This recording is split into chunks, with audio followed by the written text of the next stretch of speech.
Hey guys, Detective Fail here, or DF for short. Hope you're doing well. I'm back with another review, this time on Bleak, Faith Forsaken. For a long time, I have wished for one game to give me a similar feeling of wonder and discovery as my time with Dark Souls 1.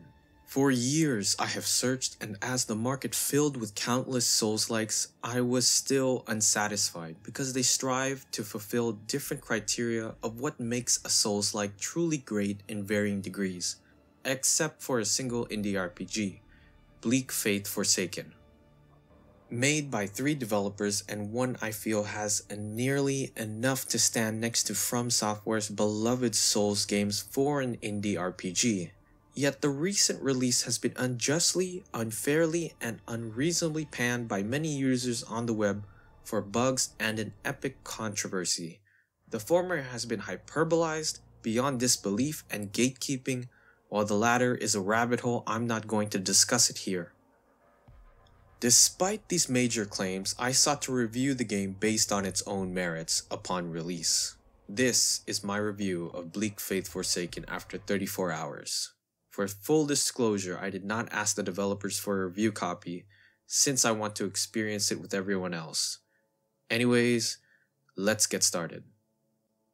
Primarily an open-world survival horror action third-person RPG, a cross between sci-fi and dark fantasy, a Blame by Shotomo Nihei meets Berserk by Kentaro Miura game.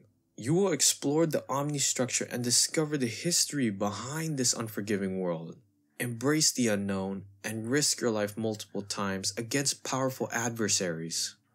That's the main gist of what I can glean, and for the most part it is pretty true in exploring the Omni structure. It does share similarities as a Souls-like, however there is enough content here to differentiate itself from being another Souls clone. You don't level conventionally in Bleak Faith. Instead, the game runs entirely based on the gear you find in the world and the equipment you earn from enemies. This is an interesting take on the gameplay formula since it eliminates the need to go to a stationary safe zone to allocate stats.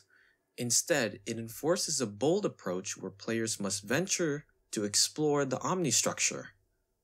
A vast world full of verticality with medium to large levels, and where some can quickly become lost in the sheer scale of wonder and discovery. In my experience, I was captivated by the level design and appreciated the environments of sci-fi megastructures to the mix of fantasy elements of technomancy. I became lost in the narrow corridors while searching for better loot and taking in the sheer scenery of places. At times, you will need a mental map of the levels you encounter. Nonetheless, sometimes your curiosity might lead you to find a great treasure or a hidden shortcut to unlock. The great thing about playing games like these without any official guides or information on the web at the time of release is that it enables the player to go in any direction at their peril and curiosity. To my utter joy, the first area you start does a good job of dropping you into the world and letting you go off in any direction. And the second area is impressive due to each level being intrinsically interconnected, like my time with the Firelink Shrine in Dark Souls 1. Early previews of trailers have some heavy Shadow of the Colossus inspiration here, and I am glad to report there is such a system in place to climb onto large enemies to weaken them. The mechanic isn't half-baked either. You will be fighting differently by striking their legs to stagger them, and then you climb onto their bodies to strike at their weak points. This mix of Colossus-style combat is refreshing to the gameplay formula, where you fight lone or multiple adversaries, except now you have to keep in mind the larger giants as well. Climbing, jumping, water traversal are allowed in the game, adding to the player freedom and traversal on nearly every cliff, crevice, as well as a sprinkle of platforming here. A nice change of pace from battles, to see more of the level structure, the power to do so at any time, and for players to figure out their path is an incredible feeling.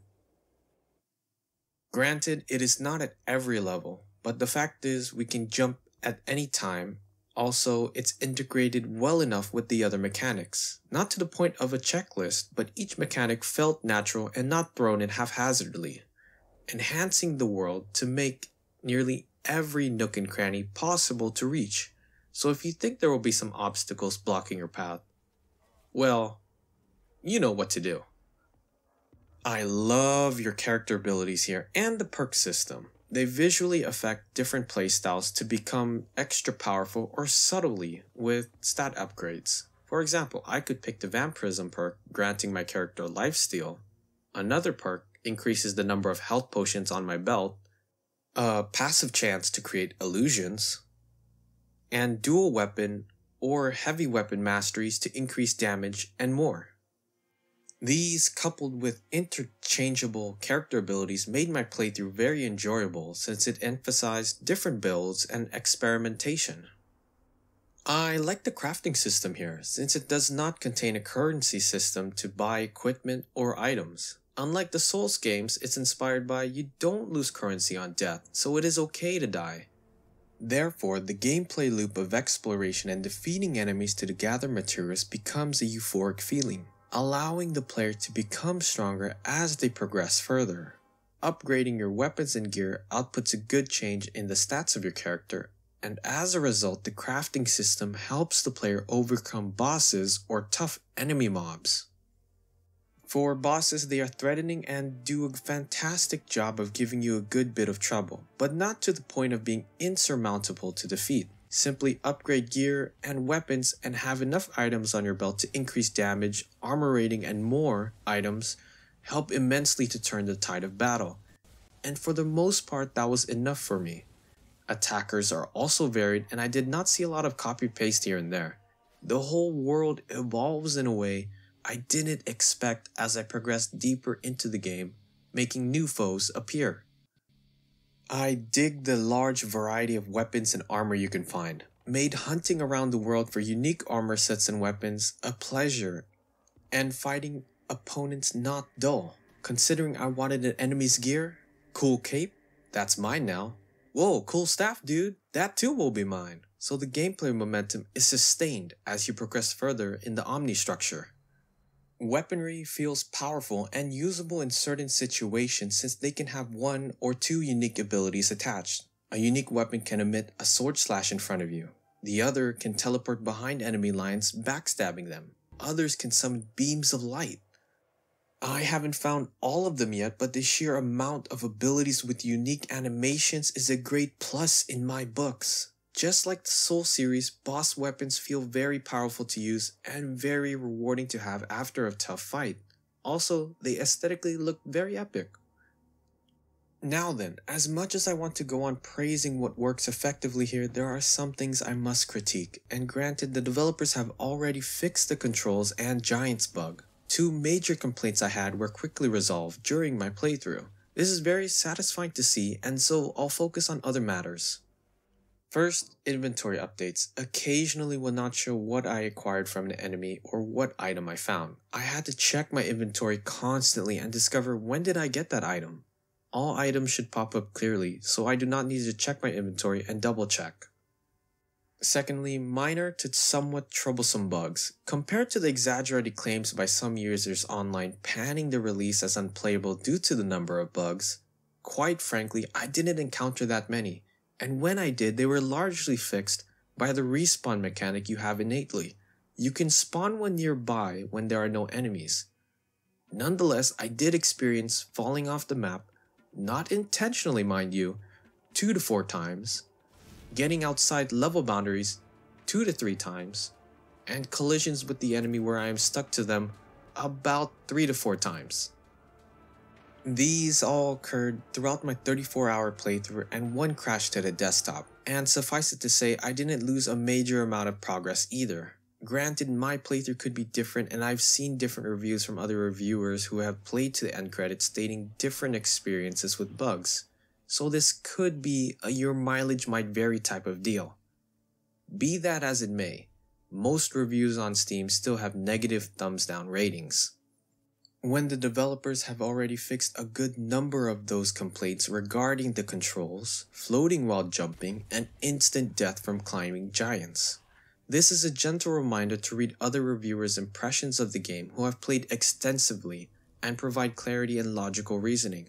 There is a clear difference between 10 to 20 minutes of playtime to 2 hours or less, and then compared to those who have played 5, 10, or 20 plus hours. Moving on, the next points I'll cover can be a hit or miss, not a negative or a positive. All the same, I have decided to say here for transparency. To start, hitboxes can be a hit or miss. Sometimes the weapon I'm using is just a tad bit short, other times it is great when evading an enemy.